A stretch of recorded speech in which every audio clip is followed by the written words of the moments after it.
কাণ্ড হৈ গ'ল এইটো মানে জঘন্য অপৰাধী কাণ্ড এনেকুৱা পশু মানে পিশাচেও কৰিব নোৱাৰে গতিকে ইয়াত যদি উচিত তদন্ত নহয় ইয়াতকৈ বেছি হুলস্থুল কৰা হ'ব ইয়াতকৈ বেছি হাংগামা কৰা হ'ব বেছি আন্দোলন কৰা হ'ব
ন্যায় লাগে আজি যে বেলেগৰ লগত নহয় মোৰ মাৰ লগত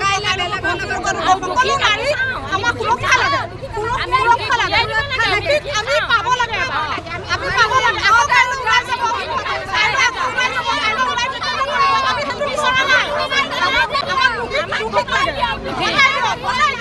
আজি নাৰী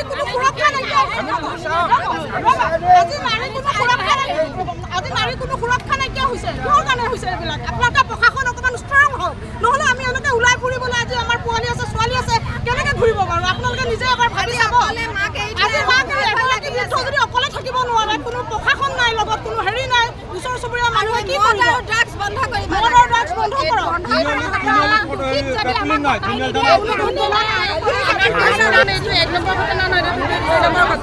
কিছুদিন আগতে কেতেকীবাৰীত একেগৰাকী বৃদ্ধা অকলশৰীয়া অৱস্থাত পাই ৰাতি তেনেকৈ তেওঁক ধৰ্ষণ কৰি বৰ্তমান সুৰক্ষা নোহোৱা অৱস্থাত ভাগ্য ভাল তেখেতক এটা বৃদ্ধগৃহত তেওঁ ৰখা হৈছে এইদৰে কিমান মহিলাক বৃদ্ধগৃহত ৰাখিব সেইকাৰণে আমি প্ৰশাসনক অনুৰোধ কৰিছোঁ যিহেতু এইটো 2 নম্বৰ আজি দ্বিতীয় দিনাও আমাক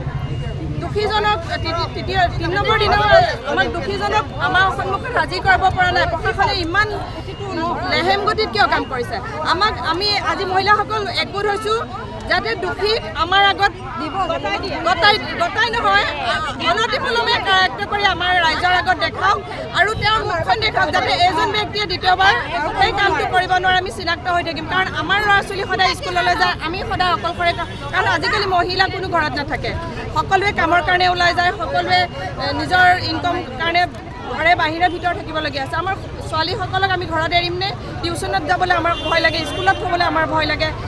এনেকৈ যদি হৈ থাকে আৰু ইয়াৰ মূলতে আমি ভাবিছোঁ যে তেজপুৰত ড্ৰাগছটো আৰু সুৰাটোৰ অধিক পৰিমাণে সেৱন কৰিবলৈ লোৱাৰ কাৰণে সদায় অসমতে কিন্তু তেজপুৰত এইটো কালি এতিয়া গম পাইছোঁ কেতেকীবাৰীত এজন লোকক অচিনাক্ত লোকক মানে মাৰ্ডাৰ কৰি পেলাই থৈছে এইটো কিয় হ'বলৈ গৈ আছে সেইকাৰণে আমাক তেজপুৰৰ প্ৰশাসনৰ হেৰিবিলাক কামবিলাক অকণমান লেহেমীয়া ষ্ট্ৰং হ'বলৈ আমি দাবী জনাবলৈ আহিছোঁ